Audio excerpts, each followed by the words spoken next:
Hey there, welcome to the channel. So in my wife's never-ending search for the best gluten-free bread, this showed up in the mail recently, Molino gluten-free flour. Today, I thought I'd go through the recipe and the process, and we'll see how easy it is to make and how it tastes. I'm Jamie with SavorySaver. I share gluten-free recipes, tips, tricks, and resources to make your gluten-free lifestyle easier. So please consider hitting subscribe, and let's get started. So to make our bread, I've got the stand mixer out that is recommended for this recipe. You are going to need the dough hook as well as your paddle attachment. So first thing we need to do is proof our yeast. So I'm going to add 500 milliliters of warm water, and that's right around 2 cups, but not exactly. My water temperature is between 100 and 110 degrees Fahrenheit. To that, we're going to add 1/2 cup of sugar. That's going to help our yeast and give it something to eat. And then I've got a tablespoon of yeast. So I'm going to give everything just a mix. And now I just want to make sure it activates, so I'm going to let it sit for 5 minutes. So our yeast has been activated, so let's add the rest of the ingredients. And I don't remember if I told you this earlier, but I like to proof my bread dough in the oven. So I turn it on to the lowest setting. Mine goes down to 170. I let it preheat for about a minute, and then I turn it off. Then this will rise in the oven that's warm, and it'll help that bread activate. So let's add our package of flour. To that, we want to add 1 large egg. It does not say if it needs to be beaten or not, so I did slightly beat mine. We need to add 1/3 cup of vegetable oil, and I also need to add some honey. So I need a tablespoon of that, so I'm going to put a little bit of oil in here and swirl it around that spoon, and that's going to help that honey release. So let's get the oil in there. Let's add that tablespoon of honey.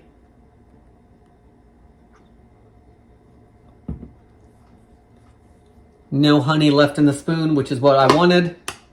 We're gonna add a tablespoon of salt. Now I'm gonna take my paddle attachment, and it says to mix it until it's thoroughly combined. So let's lower that, lock it in place, and do it on low. We don't want flour everywhere.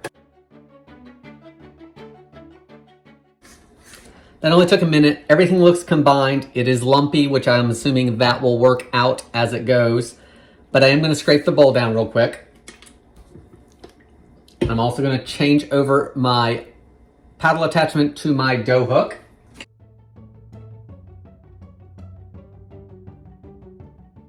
Okay, I've pushed everything back down in the bowl. I'm going to now attach my dough hook to it.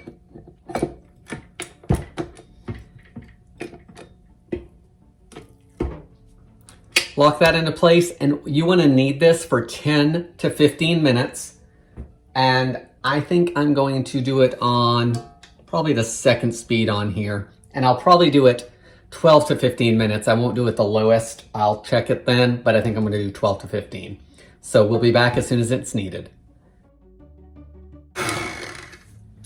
So guys, we are at the 6-minute mark from the 12-minute timer I set. And I just want to show you guys what it looks like so far. So it is doing a good job mixing it. It's pretty good as far as getting everything mixed. I am going to scrape it down though, just to make sure we get everything incorporated like we should. Okay, let's lower that dough hook again, turn it back on, and hit another 6 minutes. Okay, time is up. It's been 12 minutes. I bumped it up to a medium speed, so I bumped it up to the 3rd notch for the last 6 minutes. Let's lift it up. Super sticky, but it's smooth. It has the texture of a really thick cake batter, which is typical of gluten-free bread flour doughs, or whatever you want to call them. Let's get it back down into the bowl. All right, we need to cover it and let it rise for an hour. So again, the instructions don't say how. I'm gonna go with the trusted plastic wrap with some cooking spray on it, just in case it rises above the bowl, which gluten-free. I really don't think it will, but just be on the safe side. All right, our bread dough slash batter is all covered up. I'm gonna pop it into that slightly warm oven so it can proof for an hour. And then we're gonna shape this bread, and I'm gonna split it into 2 different loaves. I'm gonna do a pound in a loaf pan, and we'll do a pound free form, and we'll see which one we like.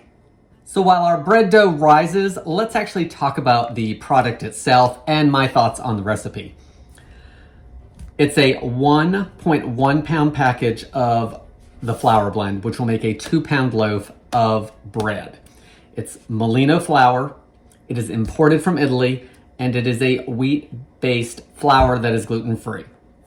If you have watched my pizza crust video, that flour brand is Caputo. It is also imported, and it's a wheat-based gluten-free flour.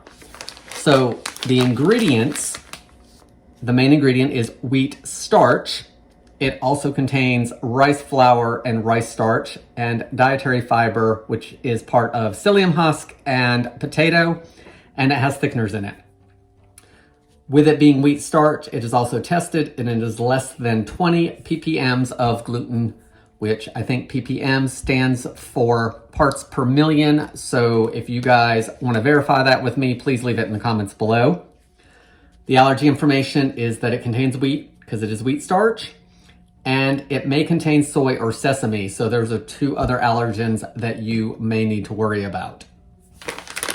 Leave me in the comments below if you would use this or not, especially you viewers that are celiac. You guys play a totally different ball game than we do in my household, just being gluten-free. Tara's intolerance does allow us to have a little bit of leeway with the gluten stuff. So you guys leave those comments below. The flour also came with the recipe card for it. So I will say there's a couple things on the recipe card that are not my favorite. For one, it is both types of measurements because we have 500 milliliters of warm water, but yet we have 1/3 of a cup and a 1/2 cup of sugar. I would prefer it to be either standard or metric across the board. That would make it a little easier, but we worked through that. The other thing is, while the directions are simple, there's a few things missing out of it. Do we shape it as a 2 pound loaf on a metal pan? Do we do it on a baking stone? How are we going to shape this? Because it says shape as desired. So I wish there was a little more instruction with that. Other than that, most everything's straightforward. This is available on Amazon as well as on their website, so I will link below to those options if you want to investigate this more. But in the meantime, now that we've gone over the product, let's see how our dough's doing. So it's been an hour, and I proofed it in the oven, and it didn't go all the way to the top, but it's definitely risen some. I took this out about 15 minutes ago, and I turned my oven on to 350 degrees Fahrenheit to preheat. I am going to do this 2 different ways. I am going to do a pound of it in a bread pan. So this is a 9x5 that I have greased. And the other one I'm going to do on a baking stone. So I've got a piece of parchment paper over here with some gluten-free flour on it. And I'm gonna separate this as best I can. I'm gonna try to get a pound into the loaf pan, and then the rest I will shape either into a bowl, which will be that bread bowl looking thing, or a cylinder. We'll see which one, once I start working with it. So let's try to get a pound of this in here. All right, so for this loaf, I am 16 ounces, which is exactly a pound. I'm gonna spread it out some, but I think what I'm gonna do is wet my fingertips and we'll spread it out that way. It is not taking up a whole lot of room. I wonder if I need to put a little bit more in there. All right, guys, I got another 3.5 ounces in here. I think that's a little more even from what's left in the bowl. So I'm gonna wet my fingertips, see if I can't get this pressed out into the corners, and then we'll shape the other one. After that, we're gonna rest it for 10 minutes before we pop it in the oven.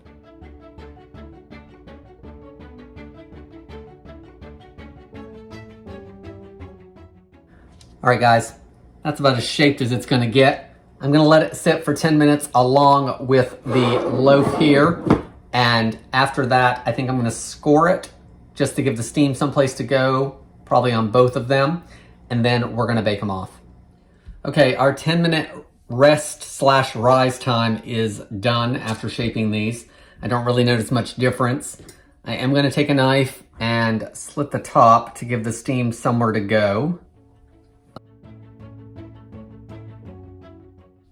Seemed to leave an impression, so hopefully the steam will escape there and not somewhere else.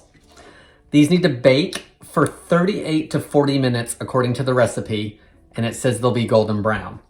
I'm also gonna check it with an instant read thermometer because gluten-free bread should be baked to 200 degrees Fahrenheit to make sure it's cooked through. So I'm gonna pop these in the oven, I'm gonna time it out, and then we'll take them out, we'll let them cool, and we'll give them a taste. So here is our loaf pan, and it rose up a little bit, not to the top, so they're gonna be small pieces of bread, which are like some other gluten-free breads that you get in the store. I do like that I did the slit in the top because it did break there, which is where I wanted. So let's see if we're getting our 200 degree Fahrenheit temperature. 151, 178, 190, 197, 200. So I would say that this loaf is done. Let's move it to the side. So here is our free-formed one, and I have to say I like the looks of it much better. It's got a nice soft texture to it. The slits could have been a little deeper on my part, but it gave that steam somewhere to go. So there we go, it's a little closer for you guys. Nice and golden, slits helped, soft, springy texture. Let's temperature check it. 180, 190, 200. So we are cooked through on both. I'm gonna let them cool, and then we're gonna slice each one and give them a taste. So our gluten-free bread made with this Molino gluten-free flour blend is done. It's cooled. I took a couple pictures. Tara's tried it. She said she likes it. She said it was really good with butter. I sliced it up, as I said before. I'm gonna show you guys the bread, make a couple comments about it, and then I'm gonna taste it. I've not tried it yet. So, there is the crumb from the one that I put in the loaf pan. Not as high as I would like, but the crumb looks good. And there's a little bit of darker color here. And I'm wondering, you know, it might be a bake issue as far as if it's baked all the way through or not, but it doesn't look too bad. It does have really good spring to it. Really like that. Here's the other one, the boule. It's actually not quite cool. It's a little warm on the bottom, but you can definitely see here that it's darker. So I would say that there's a little bit at that very bottom that is not baked. So it probably, when I put the thermometer in, you know, I tried to stop it in the middle to get a temp. So it probably could have gone another 5 minutes or so and been fine. Probably should have done that. But overall, it's a nice golden color. It's got good spring. The crumb is good. It's sliced nicely. Again, this is one of those slices, and you can see the darker here, which is probably a not cooked all the way through thing. So hopefully as we're eating it, if it's toasted, or even if we're eating it plain or with some butter, it won't be that noticeable. It's definitely not gonna go to waste. So I've got two of the end pieces. I've got a piece of the loaf as well as a piece of the free-formed one. So let me try it.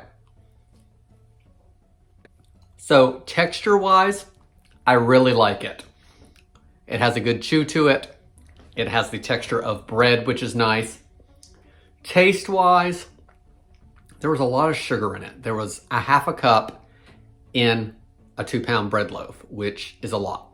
On top of that, there was a tablespoon of honey.